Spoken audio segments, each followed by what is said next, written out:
প্রতিদিন সকালে ঘুম থেকে উঠে আমরা কি করি? দাঁত ব্রাশ করি, কিন্তু সেই টুথপেস্টে যদি থাকে প্লাস্টিকের ক্ষুদ্র কণা, এমন কণা যা চোখে দেখা যায় না কিন্তু শরীরে ঢুকে বছরের পর বছর থেকে যেতে পারে।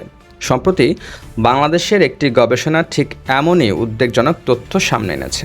গবেষণায় দাবি করা হয়েছে দেশের বাজারে বিক্রি হওয়া 34টি টুথপেস্টের মধ্যে 26টিতেই পাওয়া গেছে মাইক্রোপ্লাস্টিক। কিন্তু প্রশ্ন হচ্ছে, মাইক্রোপ্লাস্টিক আসলে কি?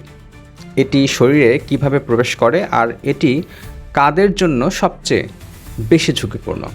চলুন একেবারে সহজ ভাষায় আমরা বিষয়টা বুঝে নেই। মাইক্রোপ্লাস্টিক হলো এমন প্লাস্টিকের ক্ষুদ্র কণা যা আকারে 5 মিলিমিটারেরও কম, এত ছোট যে অনেক সময় খালি চোখে দেখা যায় না। এগুলো তৈরি হয় দুইভাবে: বড় প্লাস্টিক ভেঙে ছোট প্লাস্টিক কণায় পরিণত হয়, এবং অন্যটা হচ্ছে কিছু শিল্পপণ্যে আগে থেকেই খুব ছোট ছোট প্লাস্টিক কণা ব্যবহার করা হতো, যাকে বলা হয় মাইক্রোবিট।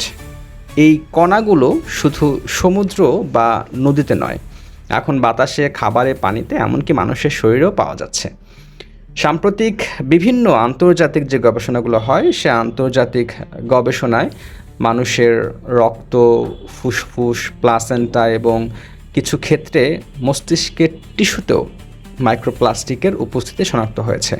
তবে এগুলো সরাসরি কী মাত্রায় রোগ সৃষ্টি করে সে বিষয়ে গবেষণা এখনও চলমান। অনেকে ভাবতে পারেন, আমরা তো টুথপেস্ট গিলে খাই না, যখন আমরা ব্রাশ করি তখন আমরা এটা ফেলে দিই, তাহলে সমস্যাটা কোথায়?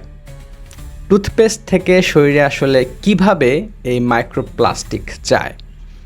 আসলে দাঁত ব্রাশ করার সময় খুব অল্প পরিমাণ টুথপেস্ট প্রায় সবারই অজান্তে গিলে ফেলা হয়, বিশেষ করে শিশুরা। অনেক সময় তারা টুথপেস্ট একেবারে গিলে ফেলে। যদি সেই টুথপেস্ট মাইক্রোপ্লাস্টিক থাকে, তাহলে তার কিছু অংশ শরীরে প্রবেশ করতে পারে। এছাড়া ব্রাশ করার পর সেই কণাগুলো ড্রেন হয়ে নদী সমুদ্রে গিয়ে পরিবেশ দূষণও করতে পারে। এটি আসলে শরীরের কী ক্ষতি করতে পারে, বিজ্ঞানীরা এখন এই বিষয়ে গবেষণা চালিয়ে যাচ্ছেন। তবে বর্তমান গবেষণাগুলো বলছে, মাইক্রোপ্লাস্টিক শরীরে দীর্ঘদিন থাকলে প্রদাহ বা ইনফ্লামেশন বাড়াতে পারে। কিছু গবেষণায় কোষের ক্ষতি, অক্সিডেটিভ স্ট্রেস এবং হরমোনের স্বাভাবিক কার্যক্রমে ব্যাঘাত ঘটার সম্ভাবনার কথাও বলা হয়েছে। এছাড়া খুব ছোট ছোট প্লাস্টিক কণার গায়ে ভারী ধাতু বা অন্যান্য ক্ষতিকর রাসায়নিক আটকে থাকতে পারে, যা শরীরে অতিরিক্ত ঝুঁকি তৈরি করতে পারে।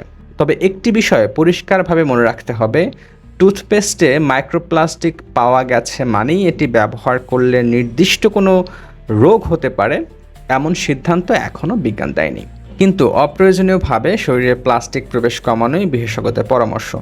এই মাইক্রোপ্লাস্টিক কে বা কারা সবচেয়ে বেশি ঝুঁকিতে আছে জানেন? সবচেয়ে বেশি ঝুঁকিতে আছে, শুরুতে যেটা বলেছিলাম, শিশুরা।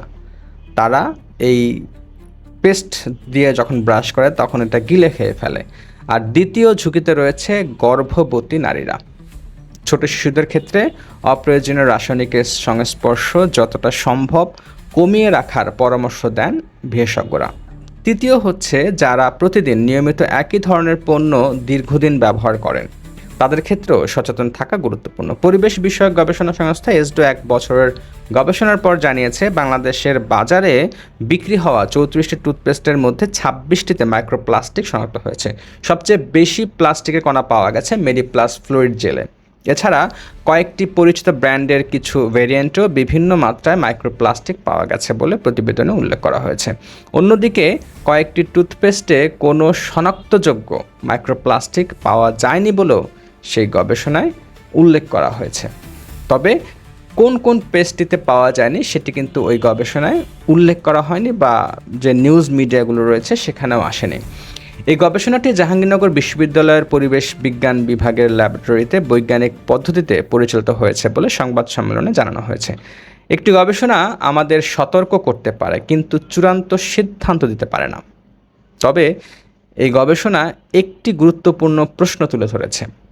আমরা যে প্রতিদিন পণ্যগুলো ব্যবহার করছি, খাচ্ছি, গায়ে মাখছি, মুখে মাখছি, সেগুলোর উপাদান সম্পর্কে আমরা আসলে কতটুকু জানি?